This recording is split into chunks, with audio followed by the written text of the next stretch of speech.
En esa oportunidad, utilizando la relación de las figuras de Escher con las fractales, encontraremos una propia relación de esas figuras con la belleza única de la naturaleza. Curvas que llenan un espacio. La primera curva que históricamente fue creada para llenar un espacio fue debida al matemático italiano Peano, la cual consiste en el siguiente cuadrado, el cual lo vamos a dividir en 6 rectángulos idénticos debido a una línea horizontal y 2 líneas verticales.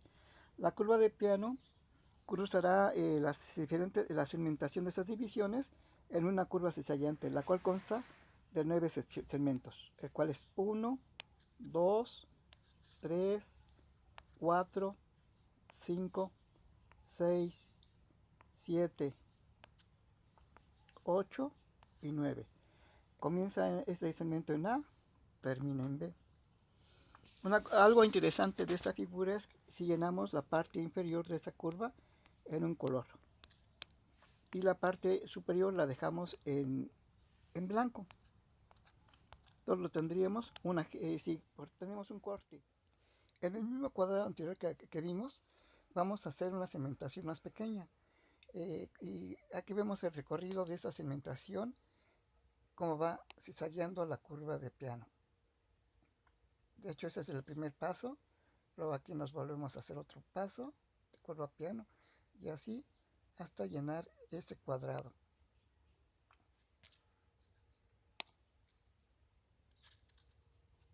Llenamos este cuadrado y va de A, comienza en A y termina en B.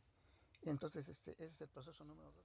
Otra vez, aquí vemos el N1, el N2, el N3, y si repetimos esto indefinidamente hasta n igual a infinito,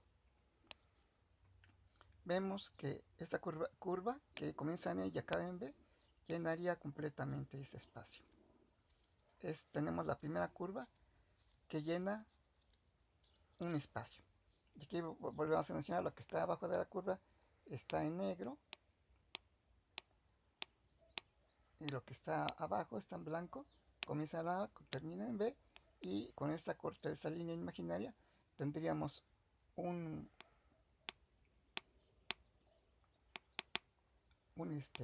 ajedrezado y una simetría exacta. Lo que está acá en negro lo tenemos acá en blanco en los cuadrados.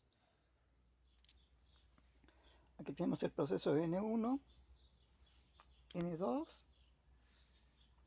N3 y N4. Aquí la figura viene siendo curveada para darle una forma estética de curveado, pero lo que tenemos en estos procesos es que se va generando un ajedrezado. Un ajedrezado como el que vemos aquí, y en el proceso 2 viene siendo acá. Son curvas que llenan un espacio porque ese es el proceso N1, 2, N3, N4. Si este N4 lo llegamos a N infinito, entonces la curva llenaría totalmente el espacio. Por eso es la primera curva que históricamente llena un espacio. Curvas que llenan un espacio.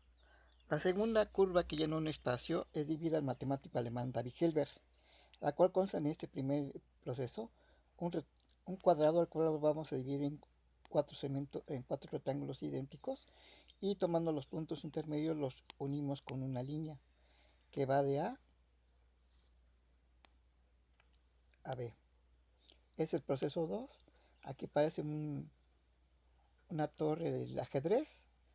Número 3, proceso 3, 4, 5, 6. Y vemos que este proceso, cuando n llega al infinito, en un proceso n infinito, esa curva llenará todo nuestro cuadrado.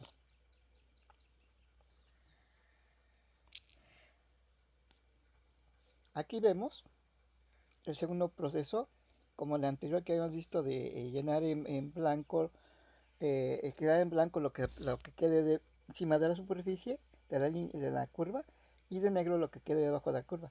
Ese es el proceso 2, donde comienza en A y termina en B, es el punto donde comienza, es el punto donde acaba, y vemos esas mismas figuras de esa tipo torre en negro y la tipo torre en blanco. Aquí como el corte de la línea viene aquí en esa parte baja y no segmenta nuestra figura en dos partes iguales, no hay simetría, pero más sin embargo se hay equilibrio en esta figura. Tenemos la segunda curva de piano que llena un espacio. En este caso comienza acá en A,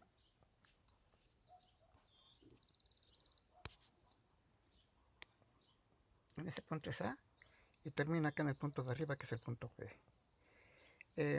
Hacemos un corte de A a B, vemos que hay una cierta simetría porque aquí lo que tenemos en blanco, ese tipo de suástica la tenemos aquí en negro, la que tenemos acá en negro la tenemos acá en blanco.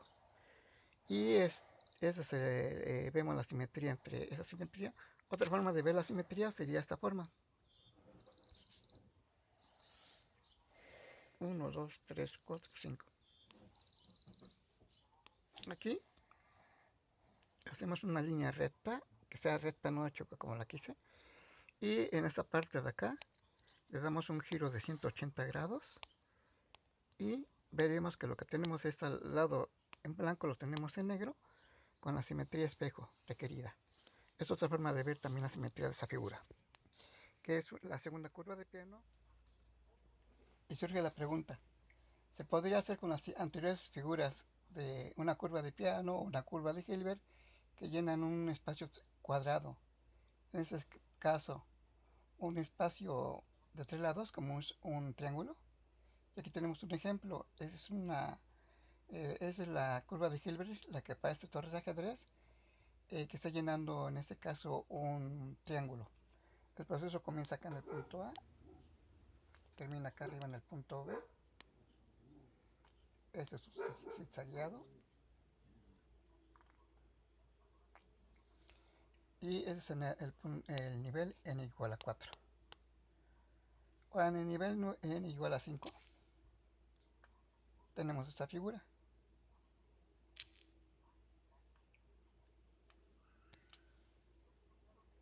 Y este es otro zigzagueado de otra curva.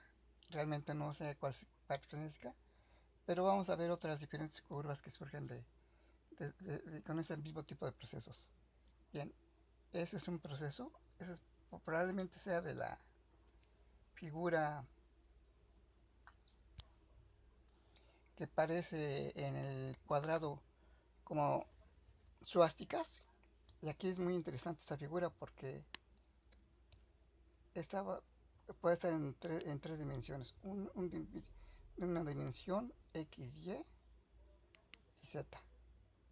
Sí se parece que está torcida en tres dimensiones esta de figura. Y aquí vemos su proceso N5. Es la misma curva, pero con las puntas más finas, más angulosas. Y ese es el nivel N6, la misma figura anterior. Bien, aquí otra cosa interesante a notar, aparte de que son figuras muy bellas, por ejemplo, es de que le da otro toque interesante el llenar la parte de arriba dejarla en blanco y la parte inferior de un color contrastante. Por ejemplo este. Y nos tendríamos la siguiente forma. Entonces son figuras interesantes también en ese nivel. Parecen como raíces.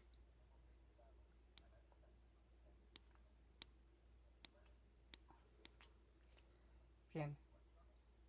Sería también interesante tener el desarrollo de todas esas figuras. Y en esas figuras tenemos el proceso N1, N2 y N3 de una curva de piano que llena, la de la primera curva de piano que llena un triángulo. Y procedemos como las veces anteriores de que la parte de abajo de la curva la llenamos de un color contrastante a la parte de arriba que queda en blanco. Y ese es el proceso. En el proceso 2 lo podemos ver de mejor forma aquí. Esta parte que está aquí en blanco la tenemos acá arriba en negro. Y ese es aquí es el punto A donde comienza en este punto. Y es el punto B donde acaba. Y ese es el cizallado que lleva la figura. Esa figura en un proceso n igual a infinito se cortará de esa forma simétricamente y es simétricamente idéntica. Bueno, es idéntica porque es simétrica. Lo que tenemos acá arriba lo teníamos en blanco y lo teníamos en negro. Pero esto en base a que esta curva es una curva lineal, fractal, pero inscrita en la dimensión no entera.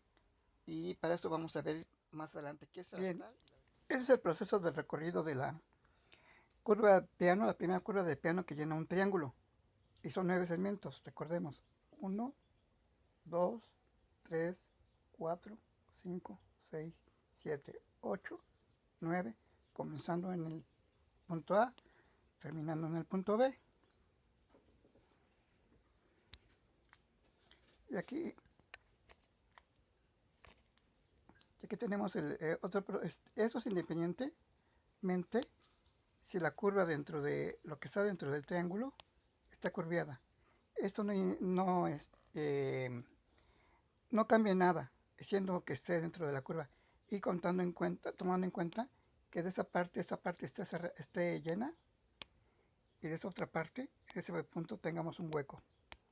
Es lo que debemos de tomar en cuenta, nada más eso, que aquí tenga un hueco y esa parte cerrada.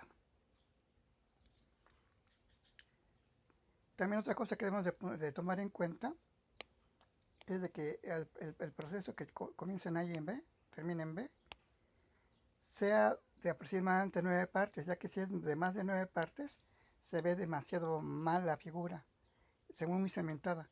Y si es de menos de 9, se ve muy fea también la figura, se ve muy monótona. Ese es el proceso n igual a 1 de la curva de piano que llena un triángulo. En el proceso 2 veremos que lo que se está llenando va a ser un cizallado en una estrella. Y en el proceso N3 y su superficie a llenar es un copo de Koch. Entonces es muy interesante. Aquí tenemos el proceso. En la curva N3 de la primera curva de piano que llena un espacio, en este caso un copo de Koch, el proceso N3 comienza aquí en ese punto, termina en ese punto. En su proceso n igual a infinito, acabará y comenzará el punto A y B, estarán en su ápice inferior. Y la curva tendrá aquí con una línea recta, no como esta curva tan fea.